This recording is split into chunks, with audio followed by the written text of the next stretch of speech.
मीठे बाबा हमें क्षमाशील का स्वमान दे रहे हैं। कौन कौन समझते हैं हम क्षमाशील हैं? क्षमाशील हैं? हाँ, क्षमाशील है। कोई कोई समझते हैं। बाबा तो क्षमा का सागर हैं। और क्षमाशील हम कैसे बनेंगे? जब हम एक बाबा की याद में रहेंगे, जब हम बाबा के संग का रंग लगाएंगे, जब अपने को बाबा जैसा वैसा मैं बाबा का बच्चा जब ये अभ्यास करेंगे तो क्षमाशील बनेंगे। हम जिस दुनिया में रहते हैं आज क्या होता है कि हर एक दूसरे की कमी कमजोरी को दिल में रखता है और फिर दृष्टि में भी वो कमी कमजोरी होती है, फिर बोल में भी होती है और फिर जैसी हमारी दृष्टि वैसी सृष्टि भी बनती है। तो अगर किसी की कमी कमजोरी को बुद्धि में रखेंगे, मन चित्त में रखेंगे तो क्या होगा? उसकी वो कमी कमजोरी बढ़ेगी। तो आज इस विश्व को किसकी आवश्यकता है? क्षमाशील आत्माओं की, जो कमियों को देखते हुए भी उनको दिल पर ना रखें, उनको अंदर समा लें और क्षमा स्वरूप बने। तो वो बच्चे, बाबा कहते तुम्हें बनना है, तुम वो बच्चे हो। और जो चीज़, जो अनुभव हमारे स्वयं के साथ होता है, उस अनुभव को जीवन में लाना या दूसरों के प्रति करना बहुत आसान हो जाता। तो आप देखो आज हमारे अंदर कितनी कमी कमजोरियां हैं, है ना? है कि नहीं है? हर एक में कमी कमजोरी है। लेकिन बाबा हमें किस दृष्टि से देखते हैं? बाबा कभी ऐसा कहते हैं तुमसे तो नहीं हो पाएगा, तुम्हारी तो हालत नहीं लगती तुम में तो इतनी कमियां हैं, ऐसा बाबा नहीं कहते। बाबा हमेशा कहते हैं कि तुम बच्चे नहीं करेंगे तो कौन करेगा। तो जब बाबा हमें उस ऊंची दृष्टि से देखते हैं तो हमारे अंदर भी हिम्मत आती है। तो जैसा बाबा हमारे साथ व्यवहार करते हैं, जैसे बाबा हमारी पालना करते हैं, ऐसा हमें भी हर एक के प्रति करना है।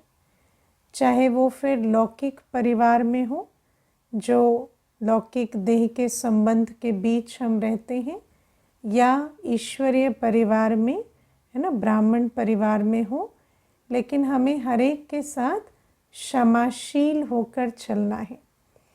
और क्षमाशील होना क्या होता है?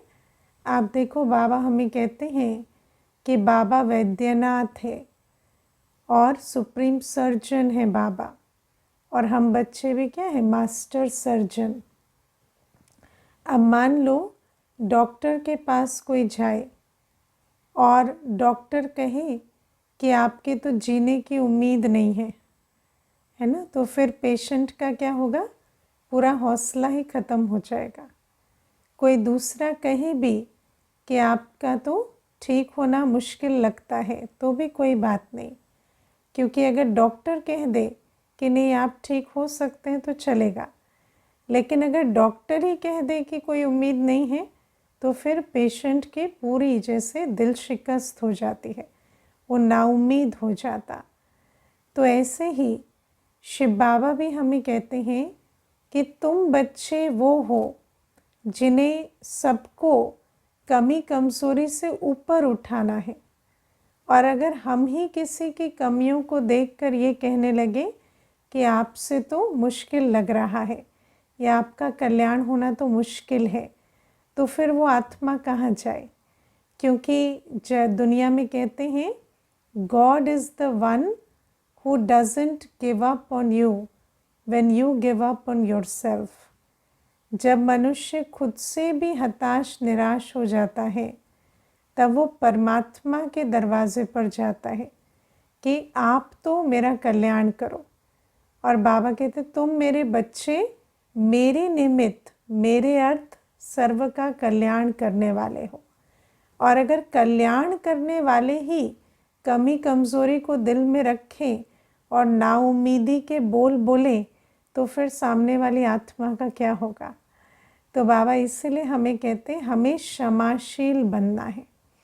लेकिन क्षमाशील बनना क्या होता है? तो बाबा कहते हैं जब हम रहम दिल होकर सर्व को दुआएं दे सके उसको कहते हैं क्षमाशील बनना। चाहे कोई भी आत्मा हो, कैसे भी उसके कर्म हो, कैसे भी उसकी वाणी हो, है ना, कैसे भी उसके संस्कार हो, लेकिन जब हम रहम दिल बनकर बड़ी दिल रखकर उस आत्मा के संस्कारों के बावजूद उनको दुआएं दे सके तो कहेंगे हम क्षमाशील हैं। तो क्या ये गुण है कि अपकारी पर भी उपकार कर सके?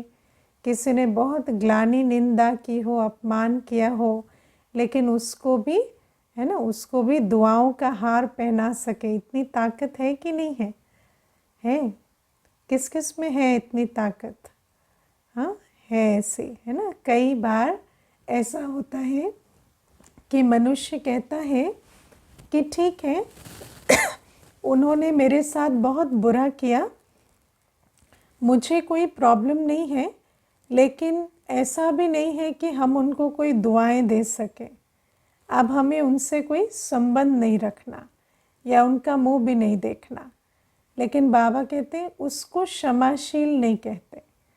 हम बच्चों को कैसा बनना है कि किसी ने कुछ भी किया, कैसे भी रहे, है ना। अब दुनिया में कोई कुछ भी करे उससे हमारा प्रॉब्लम नहीं है, लेकिन किसी ने पर्सनल भी अपने साथ कुछ भी किया तो भी इतनी बड़ी दिल, इतनी रहम दिल रखें कि उसको दुआएं दे सके।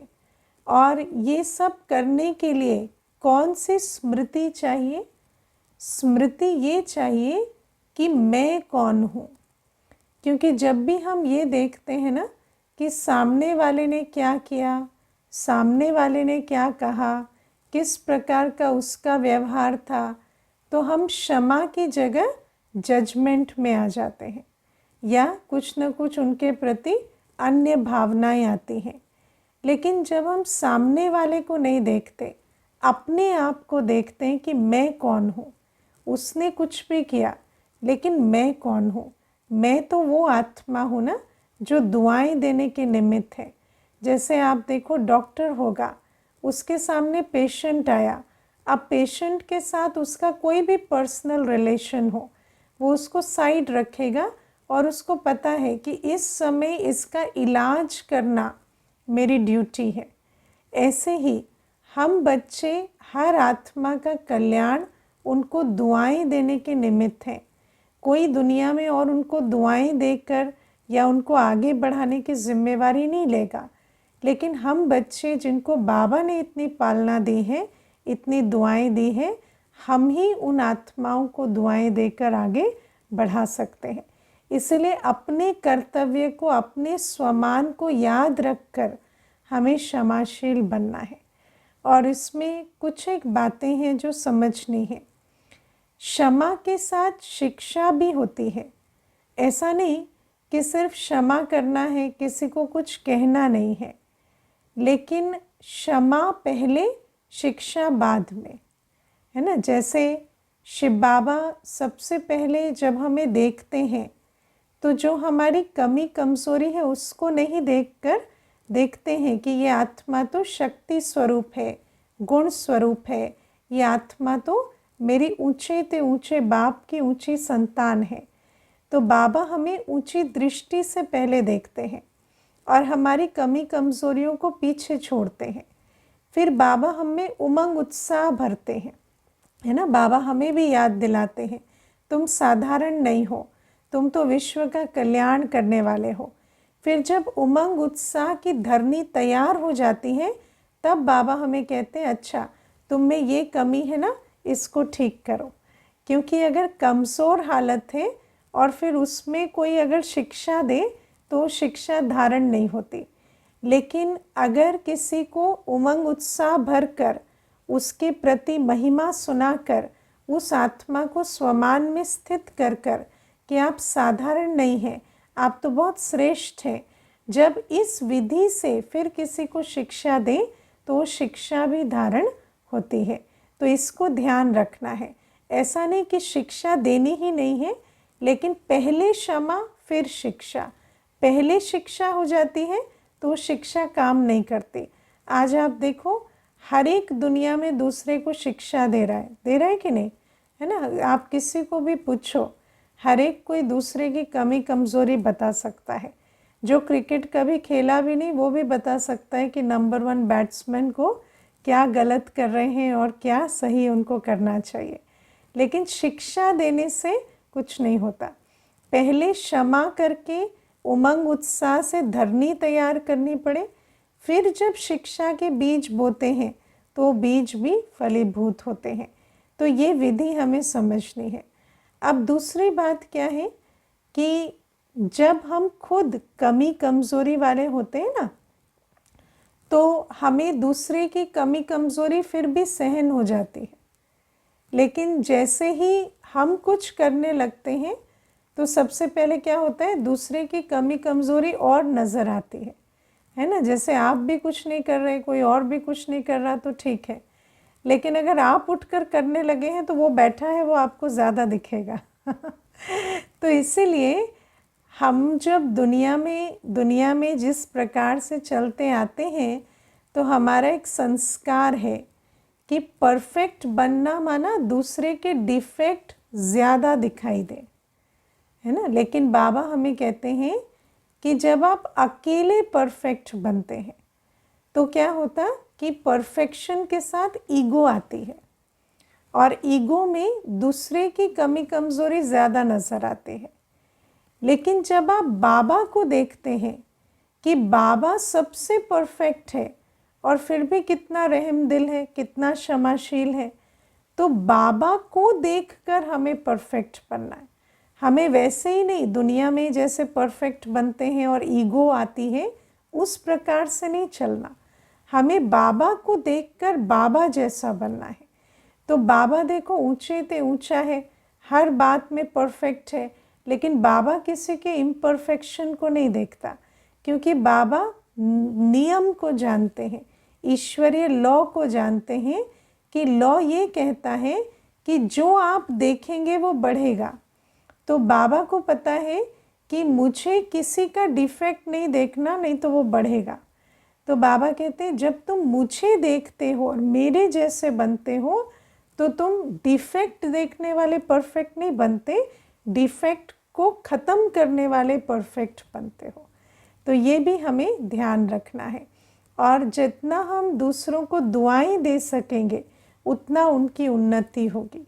तो ये पहली चीज़। दूसरी बात, जब हमारे दिल में किसी को भी लेकर कोई शिकायत होती है, चाहे वो बहुत सालों पुरानी ही क्यों ना हो, चाहे वो कोई छोटी बात को लेकर ही क्यों ना हो, लेकिन अगर हमारे दिल में कोई ना कोई ऐसी बात है जिसको हमने क्षमा नहीं किया है, तो वो दिल कैसे हो जाती है, मैली, है ना। उस दिल में, है ना, मैल है। और फिर जैसे ग्लास अगर गंदा हो तो उस गंदे ग्लास से आप किसी को भी साफ पानी सर्व नहीं कर सकते। ऐसे ही जब दिल मैली होती है तो हम किसी को भी दुआएं नहीं दे पाते। भले ही हमें लगेगा कि अच्छा इसने मेरे साथ गलत किया, हम इनको दुआएं नहीं देते, और हम इनको दुआएं देते हैं जो हमें बहुत प्रिय है। लेकिन अगर आप ध्यान से देखें तो जिस आत्मा की दिल में मैल होता है ना, और क्षमा ना करना, किसी का पाप, किसी का व्यवहार, किसी का अवगुण अपने दिल में समा कर रखना। जब ये समा कर रखते हैं तो दिल इतनी मैली होती है कि उस मैली दिल से आप जिनको दुआएं देना चाहते हैं उनको भी नहीं दे सकते, क्योंकि दिल में वो कैपेसिटी ही नहीं है, दिल ब्लॉक हो गई है ना। तो इसीलिए ये जो सर्व को दुआएं देने की जो हमारी सेवा है, वो सेवा हम कब कर सकेंगे? जब हम हर एक आत्मा या जो भी आज तक हमारे साथ जो हिस्ट्री रही है उसमें जिनके भी प्रति हमने जो भी कुछ दिल में पकड़ा हुआ है, जब उस बात को छोड़ें, जब लेट गो करें, तब जाकर हम दुआएं देने के लायक बनेंगे। मैं आपको इसमें एक बात सुनाती हूँ।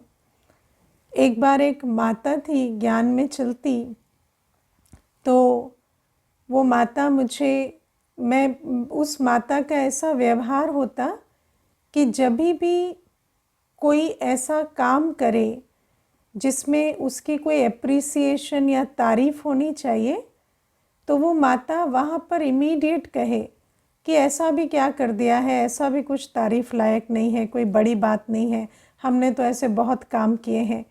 तो हर बार ऐसा हो कि किसी की भी प्रशंसा का समय आए तो माता अपना यही जो है ना 4-5 लाइनें हैं ये बोले, और वहाँ पर बिना प्रशंसा तो छोड़ो और ही जैसे नाराज़ होकर वहाँ से चली जाए। तो बहुत समय ऐसा चला। फिर एक दिन आया जब मैंने उनको बिठाया और मैंने कहा कि आपके दिल में कोई ऐसी बात है, किसी के प्रति कोई कंप्लेंट है जो आपने दिल में रखी है? कहती नहीं, मैं तो बिल्कुल ऐसी नहीं हूँ, मैं तो जो होता है मुंह पे बोल देती हूँ, मैं तो कभी दिल में नहीं रखती। तो मैंने कहा ठीक है।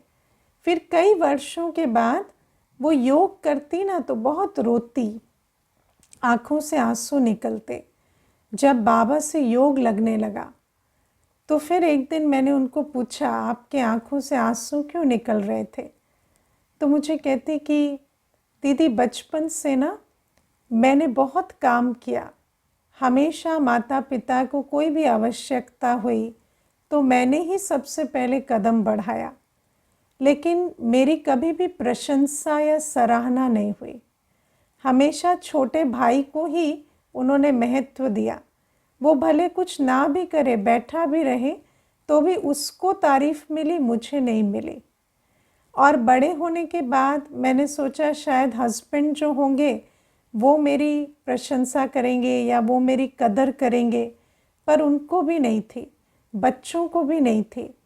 लेकिन जब से मैं बाबा की बनी तो मुझे ऐसे फील होता है कि बाबा मेरी वैल्यू समझता है, बाबा मेरी कदर करता है, बाबा को मेरा महत्व है, और मुझे ये बहुत अच्छा लगता है। तो फिर मैंने उनको कहा, आपको ऐसा महसूस होता है कि आप भी किसी की प्रशंसा नहीं करते? तो मुझे कहती नहीं नहीं बिल्कुल नहीं, देखो दीदी दूध का जला तो छाछ भी फूंक फूंक के पीता है, तो मैं जब खुद ही इतनी सफ़र की हूँ इस बात से तो मैं ऐसा क्यों करूँगी? तो आप सोचो कि माता को एहसास भी नहीं कि वो ऐसा करती। तो मैंने कहा कोई बात नहीं, ठीक है, आप योग करते रहो।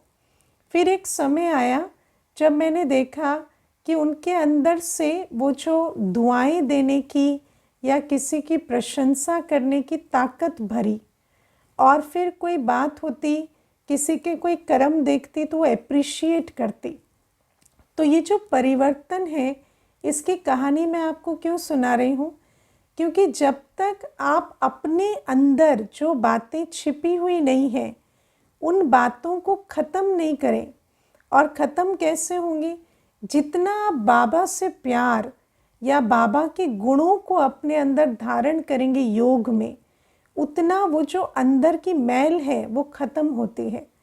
और वो जो मैल है ना अंदर की, वो हमारी दृष्टि वृत्ति कर्मों को मैला करती जाती है। तो जब वो मैल ख़त्म होती है तो हमारे कर्मों की मैल भी ख़त्म होती है। हमारे अंदर से भी जो ब्लॉकेजेस हैं जिसके कारण हम शुभ भावना नहीं रख पा रहे, किसी की प्रशंसा नहीं कर पा रहे, किसी का गुण नहीं देख पा रहे, तो ये जैसे चश्मा गंदा होता है तो सब चीज़ें बाहर गंदी नज़र आती है ना, लेकिन वो गंदगी बाहर नहीं होती, चश्मे पर होती है। ऐसे ही हम आत्मा के अंदर जितनी बातें भरी हुई हैं, जो भी पीछे का, पास्ट का, जो आपने लेट गो नहीं किया, जिसको आप कैरी कर रहे हैं अपने अंदर, वो सारी बातें हमारे चश्मे को, जिस दृष्टि से हम हर एक को देखते हैं, संसार को देखते हैं, उस दृष्टि को वो मैल मैला कर देती है। और फिर जैसी दृष्टि होती वैसे कर्म होते हैं। इसी के कारण जब अपने अंदर बातें बंद करके रखी हैं, इन्होंने ये किया, उन्होंने वो किया, मेरे साथ ये गलत हुआ, वो गलत हुआ, अपने अंदर विक्टिम बनकर बैठे हैं, तो सामने भी हर एक आत्मा हमें कैसे लगती है? गलत करने वाला। जो खुद को विक्टिम समझता है ना, वो दूसरे को परपेट्रेटर की दृष्टि से देखता है कि यही है पापी, यही है गलत करने वाला। और जब आप विक्टिम बनने से छूटेंगे ना, तो सामने वाले के अंदर भी जो कमी कमज़ोरी है या जो बुराई है उसको देखना छूटेगा। और फिर वो जो दुआएं हैं, शुभ भावना है, या किसी के गुण देखने की ताकत है, वो आत्मा में भरेगी। इसीलिए आज शिव बाबा हमें डायरेक्शन देते हैं कि हमें क्षमाशील बनना है। और कोई भी बात, चाहे कितनी भी पुरानी हमने पकड़ कर रखी है, उस बात को अब हमें छोड़ देना है। और कैसे छोड़ना है? बार बार याद करो, बाबा ने मेरी कितनी बातों को छोड़ दिया, बाबा ने मेरे कितने अवगुणों को नज़रअंदाज कर दिया, मैंने क्या क्या भूलें की, फिर भी बाबा ने तो मुझे कभी नहीं कहा कि तुम में उम्मीद नहीं है, तो मैं क्यों इस आत्मा के प्रति, है ना, क्योंकि जो बाबा ने मेरे साथ किया मुझे तो वही हर एक के साथ करना है। तो मुझे हर एक की जो कमी कमज़ोरी या भूलें या जो भी ग्लानि निंदा की बातें हैं जो अंदर रखी है, उसको आप लेट गो करें। जब आप साइलेंस में बैठते हैं तो ये बातें इमर्ज होती हैं, और जब इमर्ज होती हैं तो इनको पकड़कर उन पर एनालाइज नहीं करना, लेकिन उनको छोड़ देना, उनको बाबा को दे देना कि बाबा आज से ये बात भूल गए, छोड़ दिया। तो इस प्रकार से बाबा हमें शिक्षा देते। तो इसमें कुछ प्रश्न आए हैं। पहला है, क्या उस समय अपने आप से बोल सकते हैं कि इनकी गलती को देखेंगे तो बढ़ेगी, फुल स्टॉप, अब नहीं देखना। बस फुल स्टॉप कहो ना, है ना, क्यों बढ़ेगी ये वो, बस कहो फुल स्टॉप। मैं बिंदी, बाबा बिंदी, ये बात भी बिंदी, ठीक है ना। अच्छा, क्षमाशील होने का अर्थ ये क्या ये भी होता है कि फिर से पहले जैसे नॉर्मल रिलेशंस रखना, जबकि सामने वाले को तो लग ही नहीं रहा कि वो कुछ गलत कर रहा है और ना ही बदलने की इच्छा है। नॉर्मल रिलेशन माना आप अपनी तरफ से अपनी भावना को, अपने व्यवहार को नॉर्मलाइज कर दो, है ना। ये नहीं कि हम फिर से हंसे खेले गाएं खाएं, उस जोन में नहीं जाओ, है ना। हम साथ साथ है जोन में चले जाते हैं ना, फिर उसमें नहीं जाओ। बस अपनी तरफ से जो आपने ब्लॉक किया था ना, जिन शुभ भावनाओं को ब्लॉक किया, जिन शुभ वाणी को ब्लॉक किया, जिस स्नेह के व्यवहार को ब्लॉक किया, उसको रिलीज कर दो। आप अपनी तरफ से सारा श्रेष्ठ रखो, लेकिन उस तरफ से आपको कुछ मिले या एक छवि बनाना कि ये इस तरह का संबंध नॉर्मल होता है, उससे परहेज करें। क्योंकि वो छवि में फिर जाते हैं तो वो भी एक्सपेक्टेशन का रूप लेती है, और फिर एक्सपेक्टेशन से डिसअपॉइंटमेंट होती है ना। तो ये भी ध्यान रखना। और फिर आज शिव बाबा हमें कहते हैं कि हम बच्चों को अपने दीपक की संभाल स्वयं करनी है, और उसके लिए ज्ञान योग का घृत निरंतर डालते रहना है। आज बाबा ने एक एग्जाम्पल दिया कि जब कोई शरीर छोड़ते हैं दुनिया में, तो ये रस्म रिवाज है कि 12 दिन तक एक दिया जला कर रखते हैं, और कोई ना कोई उसकी ड्यूटी पर होता है उस दिए की, कि इस दिए का घृत खत्म ना हो, ये दिया बुझे नहीं। और ऐसा समझते हैं कि अगर ये दिया नहीं बुझेगा, जलता रहेगा, तो उस आत्मा को रास्ता मिलेगा आगे जाने का। लेकिन बाबा हमें समझाते हैं कि जब आत्मा शरीर में है तो उसने जो भी कर्मों का हिसाब किताब बनाया, उसकी आगे की यात्रा उसी के आधार से होगी। बाद में कोई दीपक जगाए तो उससे आत्मा को रास्ता नहीं मिलेगा। इसीलिए बाबा हमें कहते हैं, तुम जीते जी अपने लिए दीपक जगाओ और तैयारी करो उस क्षण की जब शरीर छूटे तो हमें ठीक रास्ता मिले। जब जीते जी आत्म दीप सदा जगेगा तो शरीर छूटने के बाद भी आत्मा की यात्रा जो है वो सीधी और सुखद होगी। और आत्म दीप निरंतर जगता रहे, उसके लिए क्या ध्यान रखना है कि ज्ञान और योग का घृत डले। कब? रोज़, है ना। और माया क्या करती है? रोज़ ज्ञान योग का घृत डालने में बाधा करती है। माया कहती कोई बात नहीं, अमृत वेला नहीं भी उठे तो चलेगा, है ना, मुरली नहीं भी सुनी तो चलेगा।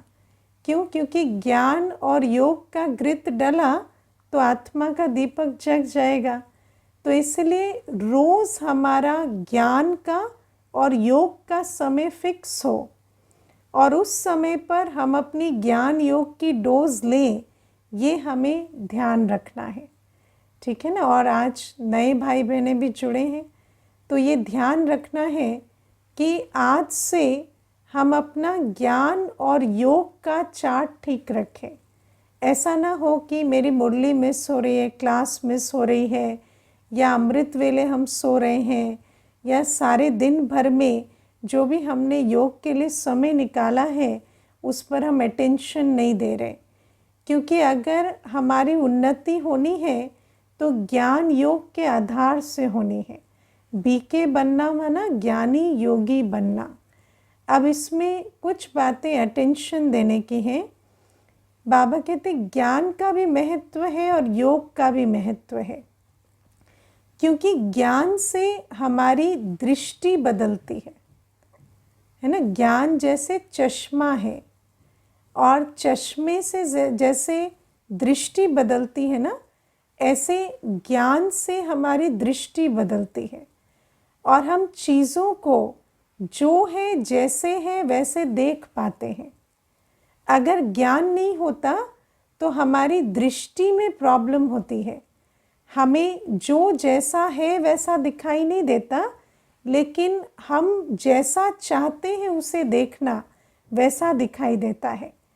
जैसे एक एग्जाम्पल लेते हैं कि अगर आप किसी को उल्टा व्यवहार करते देखते हैं, कड़वे बोल बोलते देखते हैं, तो दुनिया में क्या इंटरप्रिटेशन होता है उसका? कहेंगे बुरा व्यक्ति है, ये इंसान अच्छा नहीं है। लेकिन ज्ञान की चश्मे से अगर आप देखेंगे तो वो बुरा नहीं है, वो आत्मा कमज़ोर है। और जब हम किसी को बुरा समझते हैं तो बुरे के प्रति दुर्भावना होती है, और जब हम किसी को कमज़ोर समझते हैं तो हमारे अंदर उनके प्रति शुभ भावना होती है कि ये अपनी कमी कमज़ोरी से उठे।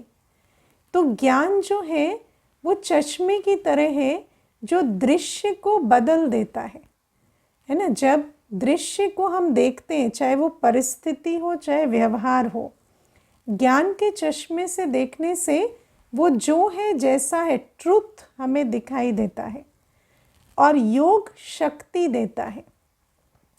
अब मान लीजिए मैंने देख भी लिया, मुझे ज्ञान है कि ये आत्मा कमज़ोर है, बुरी नहीं है, लेकिन ये आत्मा कमज़ोर है, बुरी नहीं है कहते कहते भी हम उनके प्रति उल्टी भावना रखेंगे अगर हम आत्मा में ताकत नहीं है। और ताकत कैसे मिलती है? योग से। अगर अपने अंदर शांति की, स्नेह की शक्ति नहीं है तो चाहे कोई आत्मा को समझ भी लिया कि ये कमज़ोर है, इसको शांति चाहिए, स्नेह चाहिए, लेकिन अपने अंदर स्नेह है ही नहीं, क्योंकि बाबा की याद से धारण ही नहीं किया, तो उस आत्मा को स्नेह कैसे देंगे? जो अपने पास है ही नहीं, वो योग बल से धारण ही नहीं किया, तो उस आत्मा को देंगे कैसे? तो इसीलिए ज्ञान और योग दोनों बल बहुत आवश्यक है। अब आप देखो, जब हम किसी परिस्थिति को देखते हैं, आज मुझे एक माता मिली, तो ज्ञान में नहीं चलती वो, तो ऐसे ही रास्ते पर मिली, तो मुझे कहती कि मेरे जो युगल है ना, उनको हार्ट प्रॉब्लम है दीदी, तो आप कुछ उनके लिए बताओ। तो मैंने उनको कहा कि जो भी डॉक्टर बताते हैं वो करना है, लेकिन सृष्टि चक्र में ये अंत का समय है, तो ऐसे समय पर हमें ये नहीं सोचना है कि सब चीज़ ठीक हो जाए, लेकिन जो चीज़ जैसी है उसमें पॉजिटिविटी, विल पावर, हिम्मत रख के चलना है। तो मुझे कहती ये तो बहुत बड़ी बात है, क्योंकि सब कहते हैं ठीक हो जाएगा, ठीक हो जाएगा, ठीक हो जाएगा, लेकिन आप देखो, जब आपको ज्ञान का चश्मा लगा होता है कि ये अंत का समय है, तो सब चीज़ परफेक्ट नहीं हो सकती, लेकिन वो जो है जैसे है उसके प्रति हम एटीट्यूड तो ऐसा रख सकते हैं ना, शुभ भावना का, शक्ति का, है ना, पॉजिटिविटी का। और जब ऐसा रखें तो वो जैसी है उससे बेहतर होगी, बदतर नहीं होगी। उस परिस्थिति को श्रेष्ठ बल मिलेगा, उस परिस्थिति को हम और खराब नहीं करेंगे। तो अब आप देखो, जब ज्ञान के चश्मे से आप देखते हो कि अंत के समय में परफेक्शन नहीं हो सकता, तो आप परफेक्शन की एक्सपेक्टेशन से नहीं देखते, तो आपको जो है उसमें जो अच्छाई है वो नज़र आती है। और जब मनुष्य ज्ञान भूल जाता है कि कलयुग अंत है, तो हर चीज़ को किस चश्मे से देखता है कि ये परफेक्ट नहीं है। तो जब परफेक्ट नहीं है देखता है, तो उसको हर चीज़ में, चाहे अच्छे से अच्छी परिस्थिति है, उसमें भी बुराई नज़र आती है। तो इसीलिए ज्ञान का चश्मा बहुत ज़रूरी है। और फिर ज्ञान के चश्मे के साथ योग का बल ज़रूरी है, क्योंकि समझ में तो आ गया कि इस परिस्थिति में, इस व्यवहार में हमारा एटीट्यूड क्या होना चाहिए या हमारा बिहेवियर क्या होना चाहिए, वो ज्ञान से समझ में आता है। लेकिन फिर उस एटीट्यूड या व्यवहार को रखने के लिए हमें योग का बल चाहिए, क्योंकि अगर बाबा से हमारा योग नहीं है, तो बाबा से ही जब हम योग में रहते हैं तो गुण और शक्तियाँ आत्मा में धारण होती हैं। और अगर योग नहीं है तो आत्मा में गुण शक्ति है ही नहीं, तो जिस परिस्थिति में जो गुण शक्ति अप्लाई करके जो व्यवहार या एटीट्यूड बनाना था वो बना नहीं सकते। इसीलिए शिव बाबा आज हमें कहते हैं कि हमें आत्मा की जागती ज्योत रखकर ज्ञान योग का घृत डालना है। नहीं तो क्या होता, जहाँ ज्ञान योग नहीं और प्रकाश नहीं, जहाँ कमरे में लाइट नहीं होती, वहाँ भूलें होती है ना, चोट लग जाती है, ठोकर खाते हैं। ऐसे ही जब ज्ञान योग नहीं होता तो जाने अनजाने हम उल्टे कर्म करते हैं, क्योंकि हम परिस्थिति को समझ नहीं पाते कि वास्तव में सत्य क्या है, और वो शक्ति नहीं होती कि उस आधार से कर्म कर सके, तो हमसे भूलें होती हैं। और जब भूलें करते जाएंगे तो आत्मा को शरीर छोड़ने के बाद रास्ता कैसे मिलेगा। इसीलिए आत्म ज्योत जगाना बहुत आवश्यक है, ताकि अपने ही कर्म हमें शरीर छोड़ने के बाद अपने ही कर्म साथ दें और हम आगे का रास्ता तय कर सकें। अच्छा, ओम शांति।